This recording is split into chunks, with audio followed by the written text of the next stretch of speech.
2NURFM.com, a broadcast service of the University of Newcastle. Joining us in studio today for The Environment and Us, thanks to our sponsor, Sugar Valley Lifestyle Estate at Wallsend, Professor Tim from the Tom Farrell Institute. Professor Tim Roberts, hello and good morning. Good morning, Beryl. I've hardly woken up, of course, because I am a little early today. Well, you are, and I do thank you for changing your time just for this week, everyone. It's not a long-term change.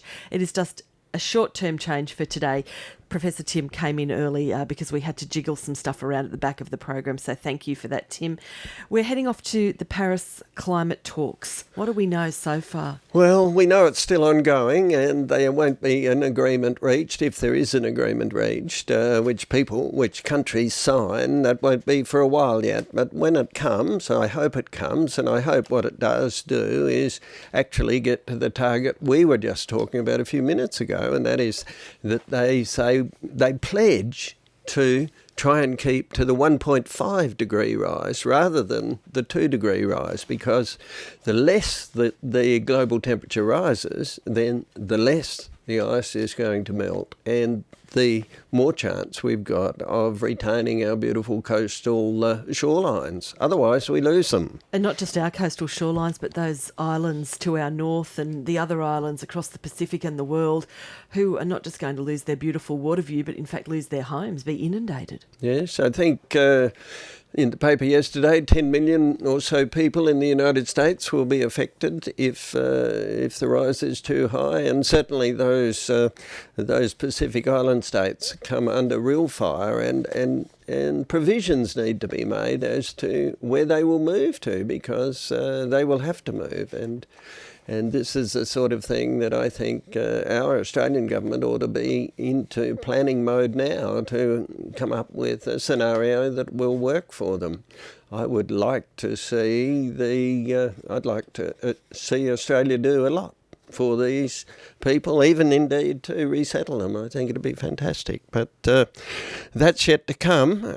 I wanted to make the point that we really need to understand two words about this global warming, because when we're trying to work out who pays the bills, we've got to look at, can we mitigate the effect, or can we adapt to it? And what is the dollar figure on those? Mitigation is when we look to stop the gases going into the atmosphere and forming this blanket that keeps the world hot.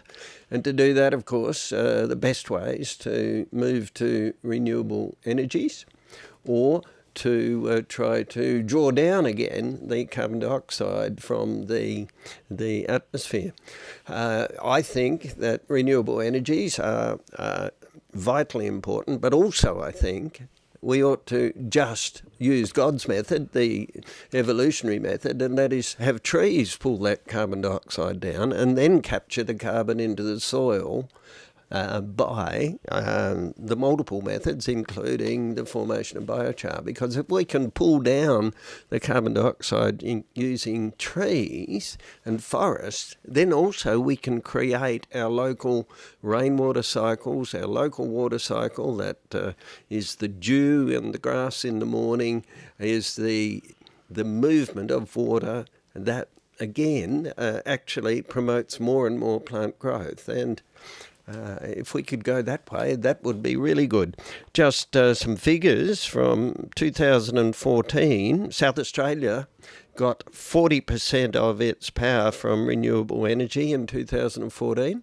Wow. And Tasmania, 95% of its electricity came from renewable energy, mostly hydro. I was going to say, of course, it's got the fabulous hydro schemes down there. But that's the move that we've got to make if we want to mitigate, if we want to adapt. Then, of course, somebody has to pay for building that seawall around my place that's right on the water level. Somebody has to pay for building the dikes and so on, all of them to hold back the water. So adaptation can become very, very expensive. Mitigation, if we start it now, will still need a lot of adaptation. So they're the two critical words, aren't they?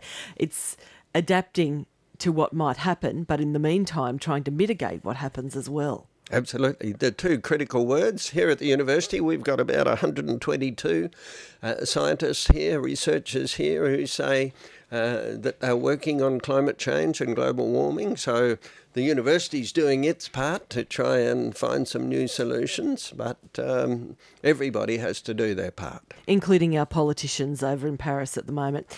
Professor Tim Roberts, thank you for your time. We'll catch up with you next Tuesday for The Environment and Us. Professor Tim, he'll be with us next Tuesday at the regular time of 11:20. Today was just a one-off feature event for Professor Tim.